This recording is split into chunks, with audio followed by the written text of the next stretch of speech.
are you doing today, sir? I'm well, How are you? I'm doing good.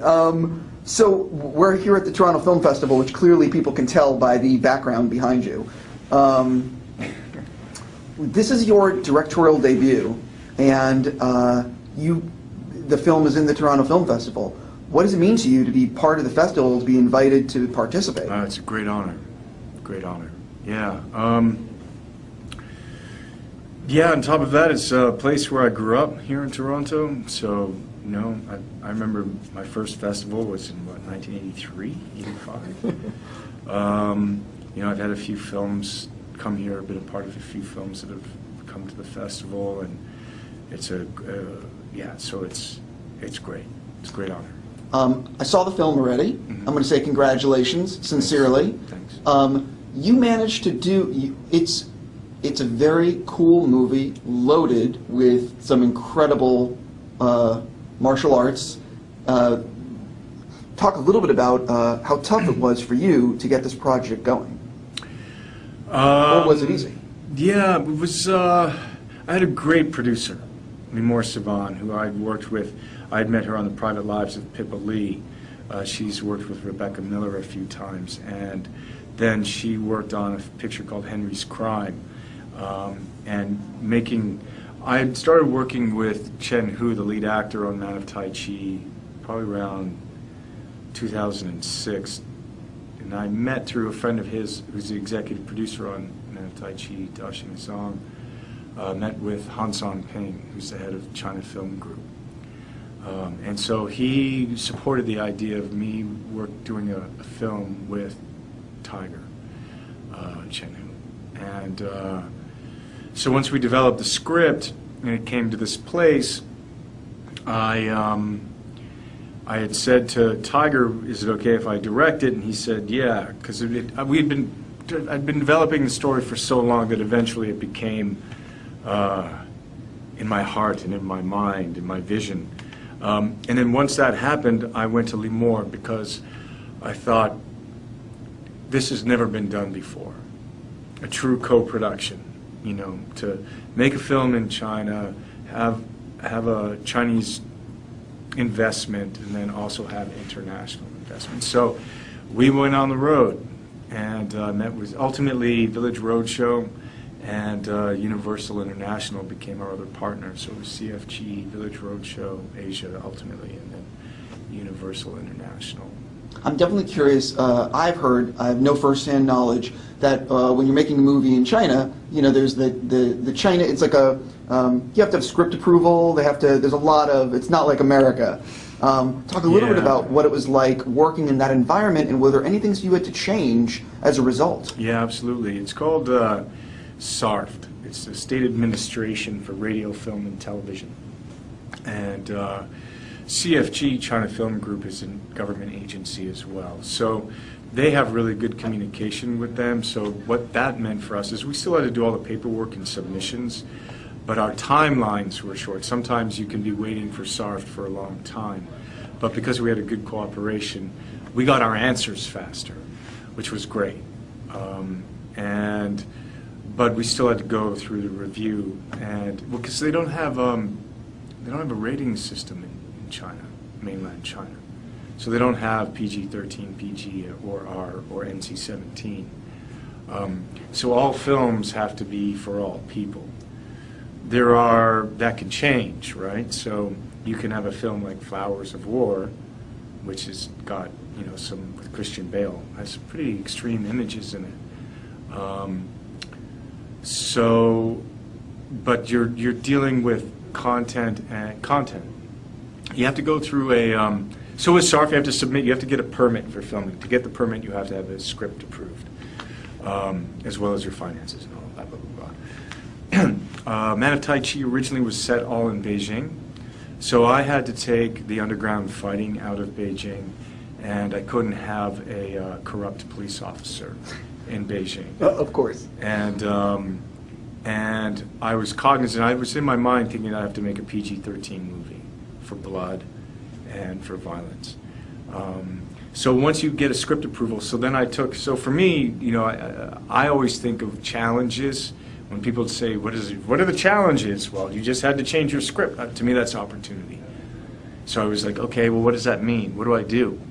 So then in the end, it kind of opened up the film. Now I had this whole Hong Kong element. So they approved having a corrupt cop and underground fighting in Hong Kong or Macau.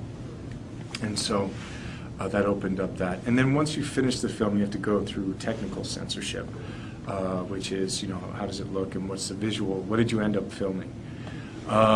And so then I had to ultimately cut. I had some sequences where you could see my character break someone's neck. So they wanted to have that off camera. And I had to take down some of the violence. So does that mean in the future, though, there could be like an alternate cut for like America or outside of China, or does it have to be uniform throughout the world? In our situation, contractually, it had to be a uniform cut. I looked into the idea of having a different cut, but I wanted to honor this engagement, this contract. So, but to answer your question, absolutely, you could open up the movie and if the distributors were interested in a director, it would be a different version of a director's cut, right? So you could have I guess you could, if you wanted to sensationalize it, it was like, censored from China, right? But well, unrated cuts or extended cuts are very popular on Blu-ray. Yeah, so you could do that whole thing. I could do that, but I'd have to get approval for that, and with our time frame, couldn't really do that. Was the experience? I would imagine the movie looks great, and I would imagine you did a great job. Like I would imagine that the people involved in this are very happy with the output, with what you created. Has this sort of whet your appetite in terms of maybe wanting to get behind the camera again, or are these producers that worked with you like saying, "Oh, you did a pretty good job. What else do you have?" Yeah. Yes to all of that. I certainly would love. I loved directing, and I loved I'll just say that I had a great experience, and it was born out of having a story to tell. So I'd love to find another story to tell and direct it. I've been asking this of everyone recently. I don't think I asked you this at the side-by-side junket. Is there anything that you collect? Collect. I don't know, I've got a couple of typewriters. I mean, I guess you're a collector once you have more than 3, right? I would say that does count. Is it 3? If you buy the same item, yeah, 3, that's probably collecting. Right? If you have 2, not so much. Yeah. Right? I mean, yeah, 3... we don't collect jeans even if you have a lot, but you know what I mean. Or are you? Wait a minute. You could. Yeah. You could be I don't know. jeans. Or when you say, but if you have a lot of something, are you really just a collector, but you don't say you're a collector? I think or is it the appreciation of the curation of the object? I have a lot of T-shirts, so do I collect them? I don't know. I might. But then it's how you treat your different T-shirts, right? All right, well, let's get back. Are you appreciating certain designs? I think once you're getting into the details of what you're buying, like who makes the T-shirt, like if you have a bunch of 501s, you're collecting, right? Sure. Or you're aficionado. Is there anything? Or you're a fan. Is there anything that you collect? I would say, I guess if that was the case, then I would say the most of the things, I guess it would be typewriters, because I have like 5 typewriters. That's an interesting, I've not heard that before. I've heard a lot of people talking about collecting books. That's been a very popular thing recently. Collecting books? A lot of people are into books. Like first editions? Yeah, all that stuff. Old books, just books. Or albums, that's another thing. Yeah, collecting what kind? I think you have to have a specific kind of, you can't just say that. I agree. The last time we spoke, I'm going to bring this up again, I asked you if you'd seen Point Break live. I haven't seen it. I got to tell you, I think Is it still going? I think it's still going. I'm not 100% it's still going, but I have to say it would be an awesome story. If you know. I know. I'm just throwing that out there. I know. I should visit the folks and say hello. Just throwing out. I mean, I really think it would be. But don't you have to go to the source? You'd have to and that was intentional, by the way. Don't you have to? You'd have to go to the creators of it, right? You'd have to go to their. I think it's on Sunset, I think, or Hollywood Boulevard. Because they Melrose. It's on Melrose. They franchised it, didn't they? I don't know. It might be. Who knows? I'm just throwing that out there. I got to go visit the folks. Just saying. You are doing. One of the movies that I'm still really anticipating, and I've been waiting a while. 47 Ronin. Yeah. It's coming out end of this year. Yes. Have you seen a rough cut? I have seen versions of 47 Ronin. I have. Because hypothetically, the person sitting in this interview with you may or may not have gone to set on that and saw some pretty cool shit. I'm just throwing that out there. I don't know if I'm allowed to say that yet. Universal, don't get mad at me. But I'm just saying it looked pretty cool. Yeah, the world creation is extraordinary. Yeah, and the actors are extraordinary, and yeah. I'm just saying because they started slowly releasing some trailers. Like there's some international trailers. Yes, it's like it looks cool. It looks very unique. It is. I mean, Carl and Jan, production designer. Yeah, Rose. The costumes are. World creation's beautiful. Actors are wonderful. Okay. I'll leave it there and say we'll be talking about that soon, and I don't want to get myself in any trouble. I always listen. I'm a huge fan of sci-fi. That's like a genre that I love, and you have definitely worked in that genre. A few times. A few times. I'm always a fan. Have you filmed Passengers, or is that coming up? Or we're trying. We're trying. What does that mean? It means we're trying.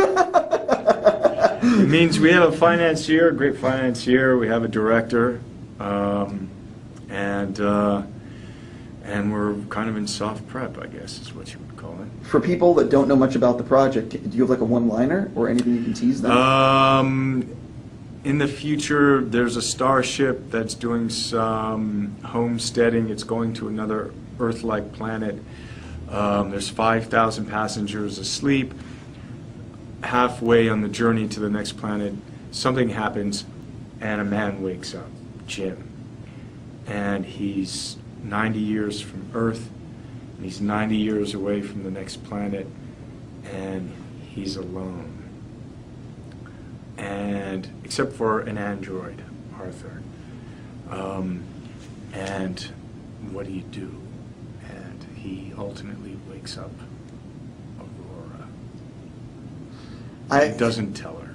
And so it's a cosmic it's a love story. See, that sounds cool, man. Yeah. But then again, I got to be honest, and obviously I'll say it on camera. I'm a fan of your work, so I obviously, I like seeing what you're going to do, and especially in the sci-fi genre. Cool. But I'm definitely curious. You've definitely worked in a lot of genres, and you've now directed. What's like the challenge that you're putting in front of yourself now, as an actor, as a director, as just in Hollywood, if you will, or outside of Hollywood? What's the thing that you really want to be able to accomplish? You know what I mean? Yeah, I've been thinking about that. I've kind of gone through a phase. I'm getting the chance to act coming up in a film called John Wick, which I'm really excited about. Dramaction. And then, looking, hopefully, going to do Passengers as an actor. And yeah, I'm thinking the same thing. What's the next, how do you keep evolving, pushing? I liked with Man of Tai Chi how the film, I felt like I could break a lot of rules, but the film could absorb it, just editing-wise, cinematically, storytelling, so it's very classical, but within it there's a lot of things being pushed. I have character hitting the camera, breaking the fourth wall a lot. There's a lot of kind of fun stuff in that. So I don't know. I mean, I would like to find another story to tell, and I'm interested in how we can tell stories. I'm definitely curious, how long was your assembly cut for Man of Man of Tai Chi, the editor's assembly was 2 hours and 34 minutes. And that's with all the fat, all the everything? Yeah. So did you lose a lot of scenes, or did you lose just a lot of the fat in the scenes?